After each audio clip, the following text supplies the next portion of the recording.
Good afternoon लोगोफोर दिनै आङो सानसे जेबो खामानि गैया मा खालामगोन मा मागोन जानानै दं गोसोआ थिग थाक बे समावनो ब्रादार देरहा नोंथांमोना सिनायखायो बिथाङा आंखौहाय फन खालामदों बहाय दं सोंदों आं बुंदों जेबो खामानि गैया दा बिथाङा आंखौ फैदो मानोथो ओरैनो थाबाय थानांगौ दाखौ माबायो बे हिसाबै आंखौ लिंहरदों दा बिथाङा बाथौ रिजर्टआव दङ दा आङो ओंखाम लांसिगोन बिथांजों मा मा नेगसियेट जायो मा मा रायलायो बेखौ नोंथांमोननि सिगाङाव दा आं खोन्थागोन स' आं दा ओंखारसिगोन बिथाङा गिटारबो बिहरखालायदों गिटारबो लानानै थांबासिगोन आङो दा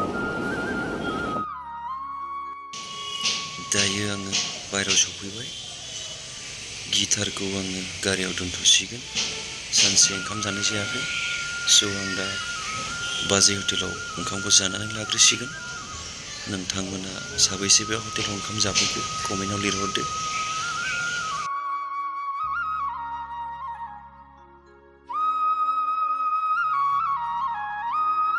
रुमनिफ्राय फैनानै आंखौ हारसिं जाखुमा फैबाय नै बे देवानिया साइसबाव दहायनो लेंखादोंमोन आं बेखौ जानो नुबाय दा माबायदि बिनि आखला हारसिं जाखुमा फैबाय गाव होनांजानो गिखो ना माखो देवानि आं जाया बेखौ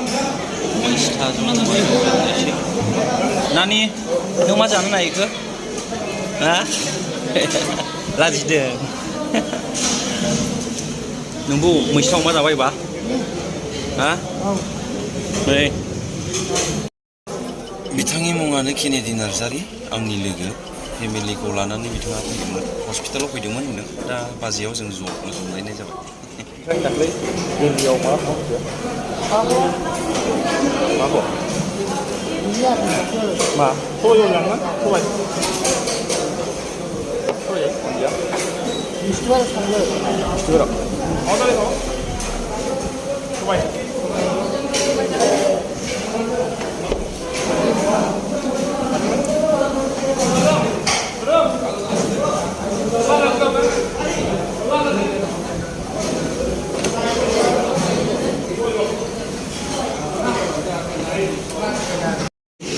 ना बाथोन भिन्दी मैथा अमा आलु माबा माउन दिंखिया स' जाखांना फैबाय मैस्थाजों अमाजों दा मोनथारबायानो नै बाथौ रिजर्ट जाय फैयाखै दासिमबो नोंथांमोनाबो फैदो नायदो नायलांबाय थादो मोनफैबायानो नै बाथौ रिजर्ट जाय नोंथांमोना दासिमबो बाथौ रिजर्टखौ मिथिया नोंथांमोनाबो भिडिअखौ नायलांबाय थादो 140-30 गाबाय आङो नै आस्ते सालायनो बायोलै स्पिडाखौनो मोनफैबाय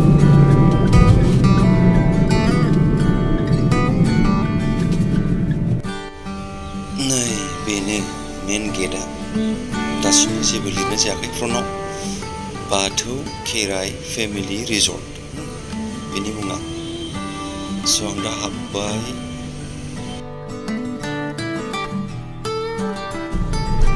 दासिमबो कमप्लिट जायाखै आन्डार कनस्ट्राक्सनाव दङ लुगासिनो दङ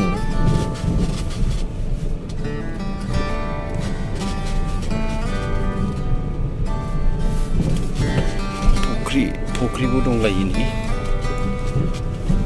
कनस्ट्राक्सन खालामगासिनो दासिमबो बिल्डिंफोरखौहाय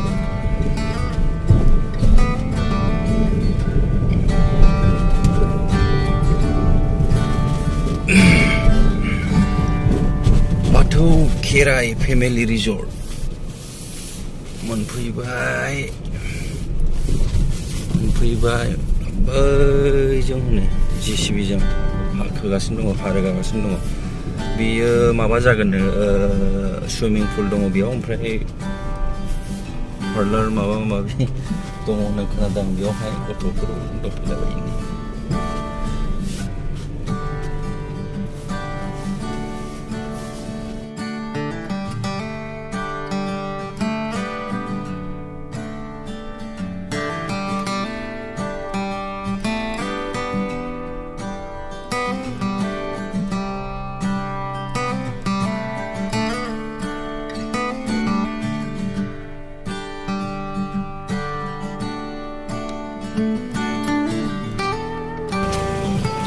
उवाल गायहेन बेफोर गासिबो मोनसे मोनसे नाम गोजा। बेयाव टटेल 10थासो दं नामा? 10थासोआव गासिबो मोनफा मोनफा आलदा आलदा नाम। सेन खखा, सेन खखा, सेन खखा। देरहाया बैयावसो दं नै वानाव थांगासिनो दं आं ओरै गिदिंनानैहाय।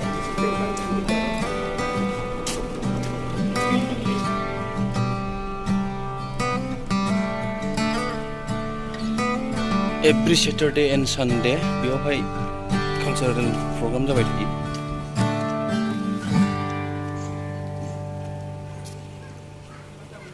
जोङो दा दङ वानाव, केबिन वानाव, मैदांगुराव। फाइनालि आंनि लोगोखौ आङो लोगो मोनफैबाय। हेल' ब्रादार, सफैबाय। माथो हारसिंसो दङ ना? हारसिंसो। ओमफ्राय मानो हारसिं फैनांगौ जाखो? आं बङाइगावआवनो आं हारसिं दंखायो। आं नोंखौ सानदोंमोन, माने ओमफ्राय साला बिसोरनिबो बिजनेसफ्रा गिदिर थायोब्ला दा डिस्टार्ब होनाय जागोन होननानै लिंहरनाय जायाखिसै आरोखि। आं बुंखादों बेखौहाय, आं दिनै सानसे ओरैनो दङ होननानै। आंखौ बुंदोंखि नोङो उदालगुरिसो थांगोन होनना बुंबावदों, बियो अरुणाचल थांगोन होननानै। बिदिमोन टारगेटआ, खिन्थु प्लानिंआ सेस। माने मोनसे केमेराया बबेबा दोनब्र'नानै दं। आदसा, ग'प्र'आ बे ग'प्र'आ जायोमोनब्ला आं थांबायमोन आरोखि। जोंना ब्रादारनि ग'प्र'आ दा बहाबा दोनब्र'नानै दंनो, बहाबा गोमाबायखौ होननानै सानना लादो आरोखि। माखो दा मोनथिया आरो गावबो दा बहाय दंबायदि मोनखो नोङो बेखौ। बे बुस्थुआ गोमाबायखौनो आं सानबाय आरोखि। गोमाथायबाय बियो। दसे रंजानोसै। मा खालामगोन बियो दिनै बे गिटारजों? एकदम गावसोर मिथिसिगौ। गिटार गैयाव थानायखाय आं लाबोबाय। माने समाव बरिं लाइफआव बबेबा बिफां सायाफ्रावहाय बेफोरखौ दामनो मोनोब्ला माने मजाया आलादा जायो आरोखि। आदसा, बेनिखायनो आं बुंदों नोंथांखौ, माने गिटार लानानै फैफा। नामा? दे। गुड मर्निं, गुड इभिनिं, गुड आफ्टारनुन, गुड नाइट। जेखि जाया टाइमाव नाया मानो गोरबोनिफ्राय गोजोननायखौ जासिहरग्रोनाय जाबाय। दिनै जों सानैजों दङ, बिथाङा सिंगार, ओमफ्राय आंबो बेजों दिनै चेलेन्ज लानो लुबैदों आरोखि। बिथांमोनाथ' सारा दुनियानि गोरबो बिखायावहाय जिरायनानै दं, बर' माहारिनियाव। एक्सुवेलि जोंबो जिरायनो सानदों आरोखि। जोंबो माने आंबो जिरायनो सानदों। एक्सुवेलि नों सिंगार खादे, नों खनासो, आं नोंखौ नुखायो। खननोलाय हायो, माखासे स्केलफोरखौ आं हमनो हायो। साला बिनि बेबायदियाव जायाखिसै बेखौ बुंनो हायो आरोखि आं। खिन्थु समावहाय जानो नागिरा आरोखि। दिनैहाय बेजोंहाय एसे माने मा होनना बुंनांगौ जाखो, बेजोंहाय कम्पिटिसन नांनो नागिरदों आरोखि आं। बेबो रिजर्टआवसो। बेबो रिजर्टआवहाय ओरैबायदि स्पेसियेल। माने फुङावनो जोङो लोगो लालायनांगौमोन, खिन्थु आंनिबो साननाया ओरैबायदिमोन, आङो अरुणाचल प्रदेशआव थांगौमोन आरो। माखासे खारनफोरनि थाखाय आं सहैनो हायासै। बेनिखायनो बहाथो थांबावनो होनना रिजर्टआवनो बार जाफैबाय थाबाय। ओमफ्राय बिथांखौ ग्रोब गोसोखांबाय आरोखि आं। साला बे जेरावबो गैयाब्ला फैथोंसै दे होननानै बेखौ कन्टेक्ट खालामहरबाय। बियो बावदों, आं बेखौ फुङावनो फन बुखादों आदा। कारेक्ट बावदों आं। फुङावनो बुखादों। खारना जाहैबाय माने दिनै जोंनि ब्रादारमोननि गल्डेन लिंगुर बाइक राइडार्स। राइट। आंनि लोगोआ फैलाव नार्जारिया दङ नालाय, ओमफ्राय थांनो नागिरदोंमोन आङो। ओमफ्राय आंनाथ' दासिमबो आं बाइक बायनाय जायाखै नालाय, लोगोफोरनिखौ बिबायदोंमोन आं। ओमफ्राय नोंनावथ' दङ। बेखौ मोनलांथ'गोन नामा सानदोंमोन आरो आं। ओमफ्राय नोंबो खामानि दं होनना बुंनायखाय आं फर्स खालामाखिसै नोंखौ। होमब्लालाय बिराद मोजां, नोंबो थांनो हागौमोन माथो। दा बिथांमोना सहैबाय। मा जायगायाव थांदों बिसोरो? सौकियाव थांदों नामा बिसोरो? बेनो आरो आंबो बायनांसिगोन बाइक। हिमालयानखौ बायखानाय बाइकनि मजायानो आलादाखा राइडार्सफोर मावहाय हाबनोसै ओमफ्राय आं बाइकखौहाय दहाय ओरैबायदि माने आं सानग्रोदोंबोमोन बेबो राइडारफोरजोंसो थांनो नागिरदोंब्रा बेबायदि साननानै खनसे सापागुरिनिफ्राय 120 स्पिडआवखा जायो बेबायदि आरोखि औ 120आव ओरैबायदि साबोनानै नैबे रिजर्टखौ मोनफैनानैसो सानबाय आं साला बेयावनो टाइम पास खालामनांगौ बेयाव फैनोब्ला सेटारडे एन्ड सानडेबो साबसिन औ जायो औ मोसानाय मानायबो मोनायावहाय गुबुन साउन्ड सिस्टेम दंखायो नालाय उम दा नोंथांमोनाबो सोरबा बे बाथौ खेराइ रिजर्ट ना मा बियो ने बाथौ खेराइ फेमिलि रिजर्टआवहाय जाय नोंथांमोना फैफेराखैब्ला नोंथांमोना फैनो हागोन जोबोद मोजां बे रिजर्टआव बिनि जायगाया लकेसना जाहैबाय चिराङावनो सामफा सेरावहाय सामथाइबारि आरो सामफा गेजेरावहाय सामथाइबारि बारबानो बे बाथौ खेराइ फेमिलि रिजर्टआवहाय हाबनो हागोन जोबोद मोजां आन्दार कनस्ट्राक्सनाव दङ भिउफोराबो बिराद मोजां नायनोबो ओमफ्राय बेबायदि माने खुला जायगायाव थानो मानसिफ्रा बांसिन मोजां मोनो नालाय जेनेबा सिटिफोरावब्ला बे साइडजों बिल्डिं थाजोबगोन जेरैबो गोजान जायगा नुहुरा खिन्थु नैबे प्लेसआब्ला ओरैबायदि मोजां जे साइडनि भिउखौबो नोङो नुजोबगोन नोङो फेमिलि लानानै फैनो हागोन गथ'फोरखौ बेरायहोनो गेलेहोनो थाखाय बहुद जायगाफोर दङ बेफोराव फैनो हागोन आरो बिराद मोजां बे जायगाया नायलांबाय थादो जों मा खालामलाङो जोंथ' मेथाइबो खननो हासिगौ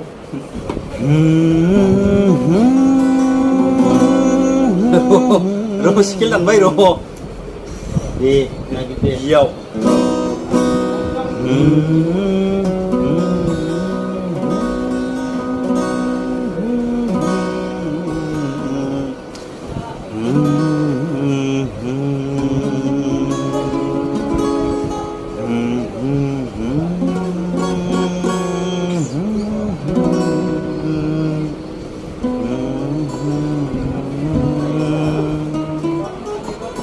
बियो सैथो होननायखौ आं रोङा दै बबे स्केलाव थालाङो आंनि फ्लेग बियो सैथो बिखौ आं मोजां मोनो मोनबाय बियो सैथो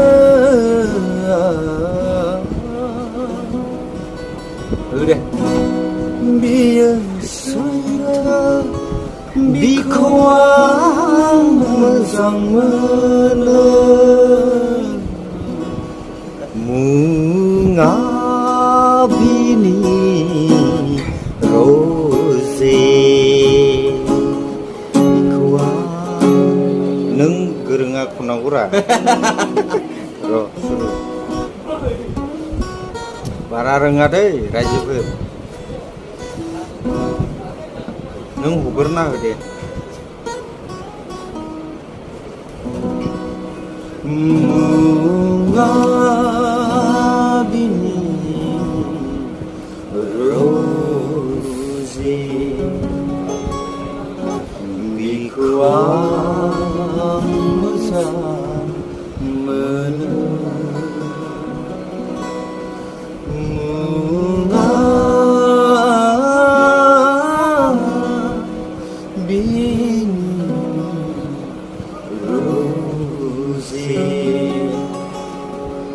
बिखौ आं मोजां मोनो बियो सैथो बिखौ आं मोजां मोनो बियो सैथो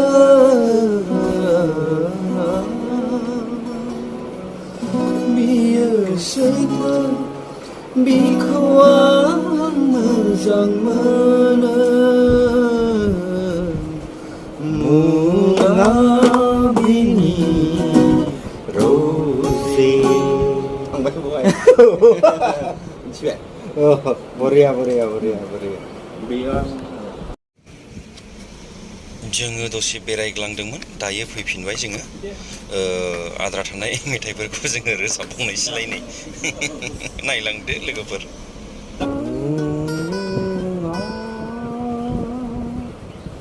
बे स्केलाव दामदे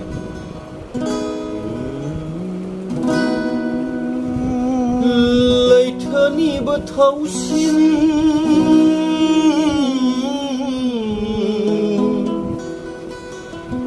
बुहुमनिबो अरसिन राइट अख्रांनिबो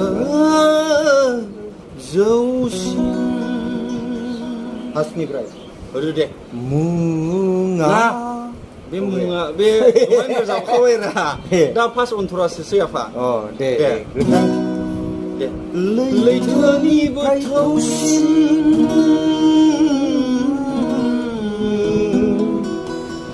बुहुमनिबो अरसिन दे नों स्टार्ट खालामना अख्रांनिबो जौसिन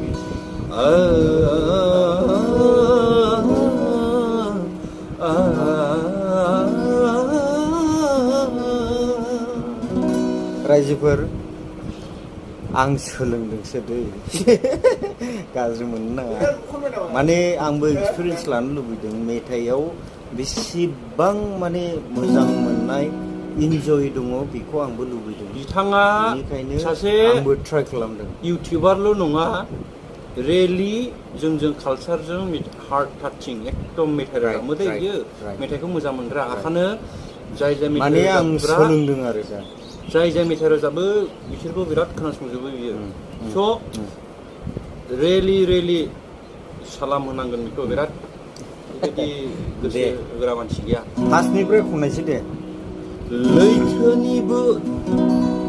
लैथोनिबो ओइ र' लैथोनिबो थौसिन अख्रांनिबो अरसिन जौसिन सेराव जौसिन अख्रांनिबो जौसिन बुहुमनिबो अरसिन गोसोनि मोजां मोननाया लाइभ होनायसै नामा है नाङा आंनि चेनेलाव नांथ'आ दा मिदोंमोन नोंनो ना ना ना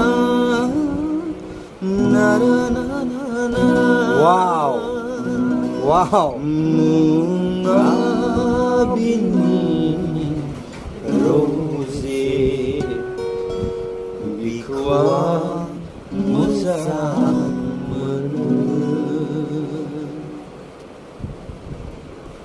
Munga bini rose bikwa मोजां मोनो पारफेक्ट लोगोफोर जेसेबां मेथाइ रोजाबगिरिफोर दङ ब्रादारनि मेथाइखौ मोजां मोननांगोन ओमफ्राय बेखौ रोजाबहोखागोन आं रोजाबहोगोन दे लोगो दे जागोन ओमफ्राय दिनै जोङो डेडिकेट खालामदों जाहैबाय जोंनि न'खरनिफ्राय सोरबा सासेखौ गावथारखांनायनि उनाव सोरबा सासेया बा बिनि बिदा बा फंबाया बेखौहाय रिपर्ट हैनाय बिमानि सिगाङावहाय आंनि आदाखौहाय सिथारबाय होननानै खोन्थाहैनाय बिनि सायावनो जोङो एसे खननोसै आरो जाब्लाबो जायाब्लाबो आदाजों थाबाय दे आं हारिखौल' गोसोखाङो दे लोगोफोर आदाखौ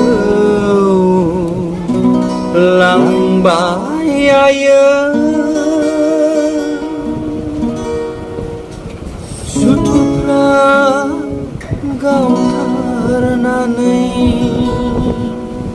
वाव दावहा फोथाराव थैनि बाना बियो दिनै मुंख्लं जाबाय वाव दावहा बाना बियो दिनै मुंख्लं जाबाय बियो दिनै मुंख्लं जाबाय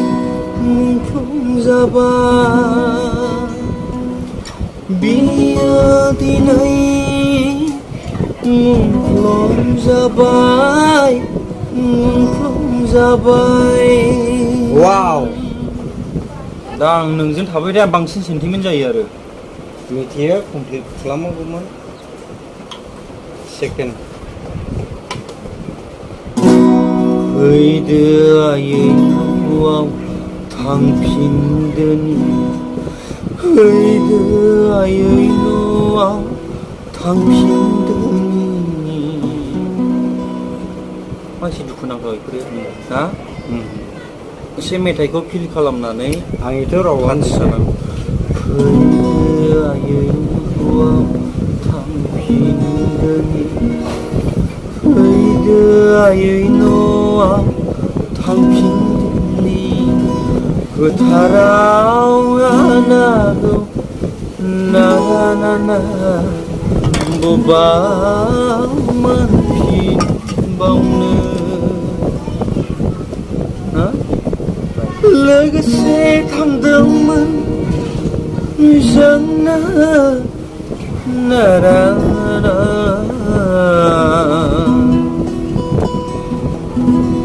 लोगोसे थांफादोंमोन बिजोंनो दावहारु लिरिक्सखौ आं बावदों सरि जिखुनु हा नोंबो मिथिखागौ मेथाइखौ बिदाय लालांबाय दावहारु लोगोफोरखौ वाव वाव आं गाबनो ओंखारनो बिदि मेथाइखौ रोजाबनोबा आं रोजाबनो हाया बिदिखौ ओरैबादि आं सेन्टिमेन्टाव नाङो स' मा बुंगोन ना आदा बा लोगो बा फंबाय आब' बाजै आदै मादै गासिबो नों नायजोब्बाय आंनि भिडिअखौ